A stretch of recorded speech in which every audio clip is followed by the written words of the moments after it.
Tere taas kõik kanali jälgijad. Selles klipis läheme siis Peipsi järvele, kus ma siis jään ka järve jääle ööbima. Et minu teada sellised kaadrid Eestis varasemalt filmitud ei ole, et vähemalt YouTube'ist ma ei leidnud, seega teen ka natukene ajalugu. Teadupärast on tegemist siis piiriveekoguga, aga piiriveekogul siis ööbimine keelatud ei ole. Et keelatud on siis viibida peale päikseloojangut Narva jõel ja Narva veehoidlal, aga Peipsi järvel ja Lämmijärvel on see lubatud. Tuleb lihtsalt piirivalve kordumisse helistada ja teavitada, et sa plaanid ööseks jääda. Jääpaksus oli umbes 70-80 sentimeetrit, et see tegevus oli igati ohutu. Ja eesmärgiks oli siis tabada ka lutsu, mis siis seekord ei õnnestunud, et ei õnnestunud tabada ühtegi mõõduskala. Ja muud ei olegi, lähme vaatame, mida siis läheb järve jääl ööbimiseks vaja ja kuidas meil seal läks. Kõik vajamine mahtus siis ilusti autosse ära. Siin on siis nii telk kui ka kütteseade ja kõik kalapüügiks vajalik. Et nüüd siis polegi muud, kui lähme sõidame peale.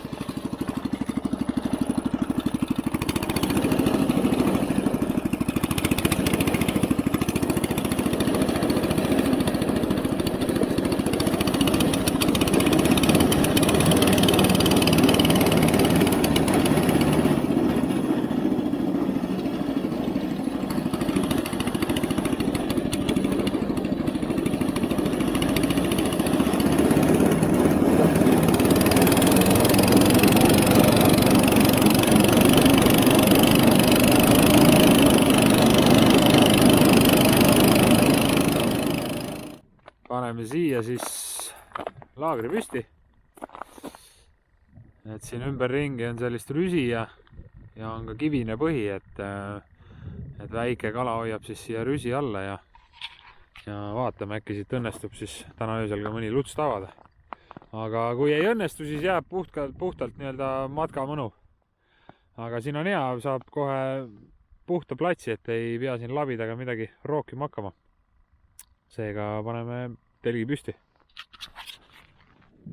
Nii, laager on siis koos. Telk on siin ja olen siis keset lõputut valget välja kaldast umbes 8 kilomeetri kaugusel. Ja hakkame siis vaatama, mis mul siin telgis sees on ja mida jääl ööbimiseks võib vaja minna. Vaatame, mis meil siin toas siis on. Et ei ole ju üldse paha. Nagu Bulgaaria 3-tärni hotellituba. Et siin on siis voodi, magamiskott, siin all on siis madrats ja siit järelveokelgust tegin siis siia sellise riiuli, kus peal on siis kõik vajalik alates priimusest.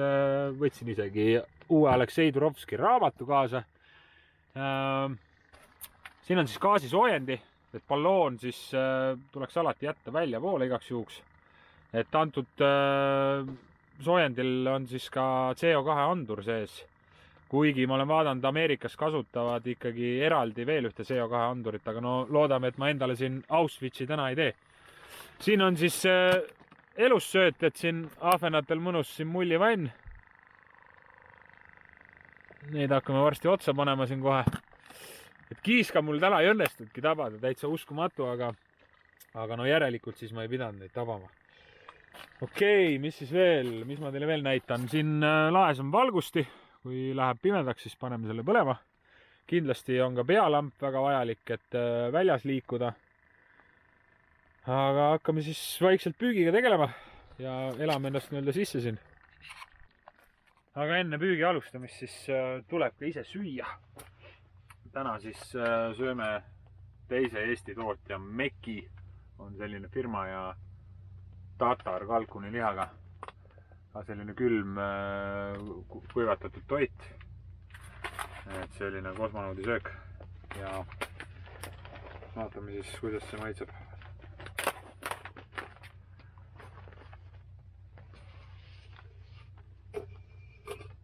Lutsu hakkan siis täna püüdma undadega ja siis selliste asjadega nagu mademorrid. Ehk siis need on sellised lutsu püüdmiseks mõeldud sellised rasked tsiigipead.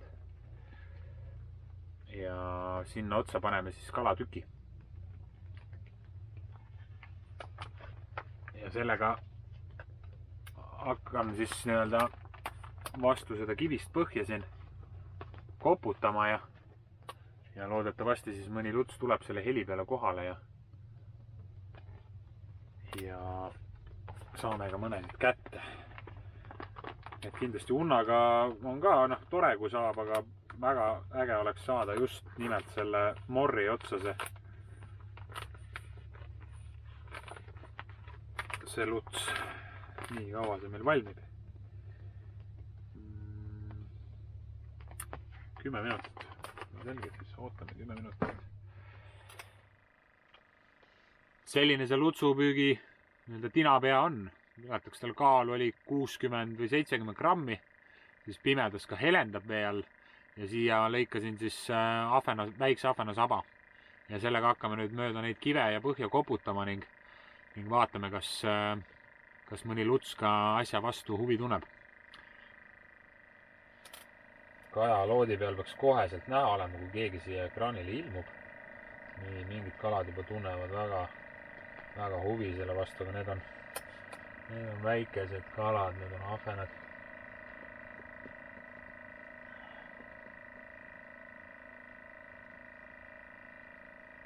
Püügitehnika sellega ongi siis selline, et lihtsalt koputad siia vastu põhja.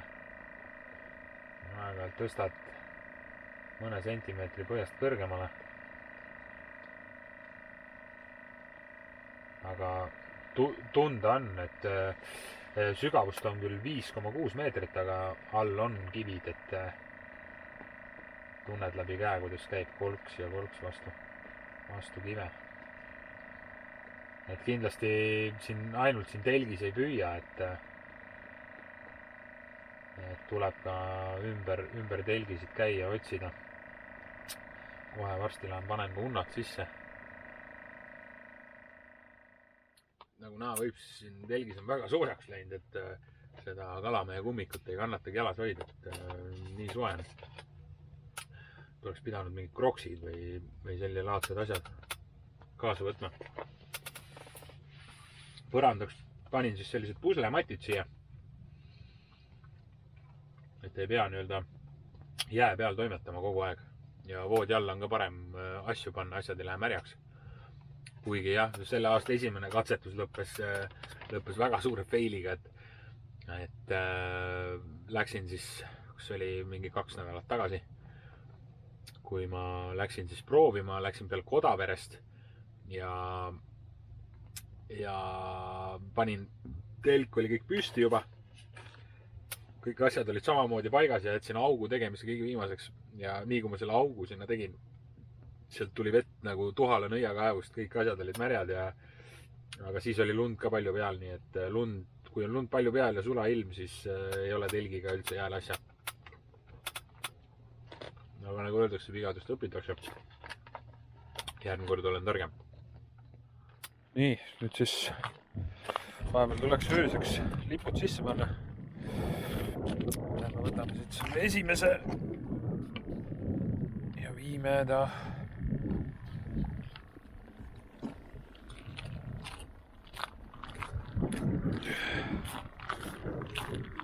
siin on siis selline kumbaga maimu hoidmiskast, et ta on külmakasti efektiga, et ta on suvel hea palavaga ja talvel siis hea külmaga, et vesi ei lähe nii ruttu külmaks.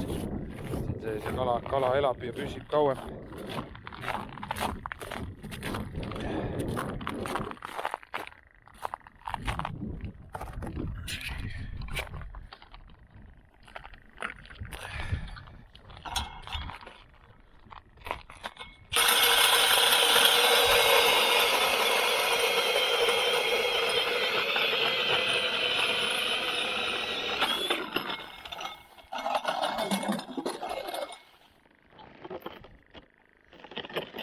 Nii, võtame siit ahvena. Muidugi oleks võinud olla väiksemad, aga no mis sa teed, kui ei saanud, siis ei saanud, noh, siis peab panema suuremad ahvenad. Aga noh, luts on teadupärast selline ahniket ja luts on väga laia suuga kala, et tal ei ole mitte mingi probleem selliseid ahvenaid põske pista. No nii, loodame, et siis toimib.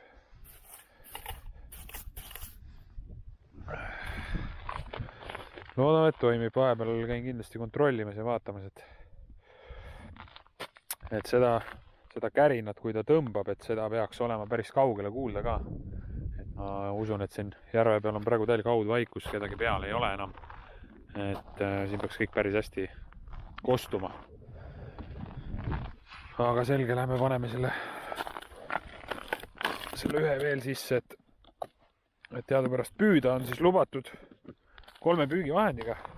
Hetkel siis panen 2 sunda ja ööseks siis, kui magama lähen, siis panen ühe veel.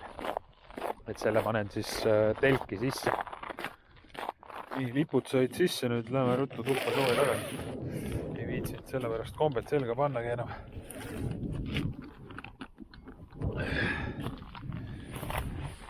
Siin on ikka väga soe.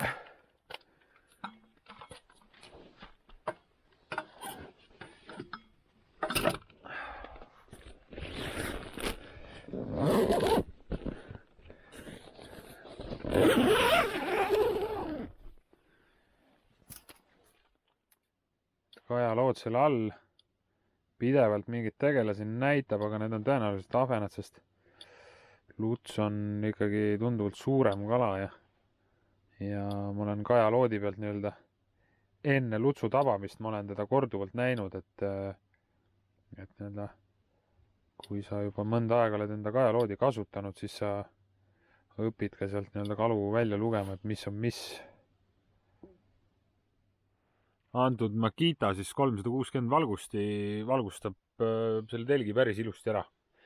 Ja siin on mul siis 6 amprine aku ja ta on põlenud mul kuskil paar tundi ja praegu näitab, et aku on veel täitsa täis. Et kokku on mul kaasas siis 3 akut, 2 5 amprist ja üks siis see 6 amprine. Et loodame, et peab hommikuni vastu. Ja ma pean laadima ka kindlasti veel kaamera akusid, et loodame, et hommikul pimedas ei ole siin. Et teadupärast siis kunagi püüti lutsu siis sellise püügivahendiga nagu lutsumänd. Lutsumänd on siis keelatud püügivahend nii Eestis kui ka nüüd siis ka Soomes. Et see on nii-öelda tragimisvahend. Ja sellega püüda ei tohi. Aga kudemis ajal jah, seda kolina peale see luts tuleb niimoodi, et siis tõmmati teda siit Peipsist ka kottide viisi, kisuti teda välja. Eks mõned mehed võib-olla püüavad tänase päevani selliste vahenditega. Aga see ei ole kindlasti mitte eetiline ja jätkusuutlik püügiviis. Saabunud on siis täielik pimedus. Et käisin siis väljapool telki, töötasin läbi oma 20 auku ja mul ei õnnestunud kajaloodi pealt isegi mitte kedagi näha, kes oleks mulle lutsu meenutanud. Ehk siis tänane kohavalik ei olnud võib-olla kõige parem. Aga ehk on hommik õhtust targem. Nüüd siis ei olegi muud, kui paen sinna telki ära ja ajan toa soojaks ja siis hakkan kuidagi oma õhtut siin sisustama. Kalapüügiga on siis tänaseks ühel pool aga jätkame ikka nii-öelda kalalainel, et kaasas on mul siis raamat Minu kallid kalad. Aleksei Turovski uus raamat see on. Aleksei Turovski on siis minu arvates väga osav sõnasepp ja ta on ka väga tark. Et siit üks väike näide teile. Mille poolest erinevad imetajad kaladest, nii-öelda biokulinaarselt? Nimelt imetajate puhul me röövloomi ju tavaliselt ei söö, kuid maitsvamad kalad kipuvad kõik kiskjad olema. Viimast hulgas ehk suurimaks sõgardiks on luts, keda siis mul täna tabada ei õnnestunud, kuid hommikul paneme ikkagi võiduka lõpuni. Ja kui mul hommikul ei peaks see ka õnnestuma, siis püüan enne ära minekut omale kena pannide ja ahvenaid ja lähen koju. Et kui kellegil on mulle mulle jagada nüüd mõnda head lutsupunkti Peipsi järvel, siis ma olen nii-öelda suur kõrv ja võib siis mulle meili peale kirjutada või siis ka Facebooki, et panen siis oma meiliaadressi siia video alla. Et siis kes teab mõnda head punkti, siis võib mulle kirjutada.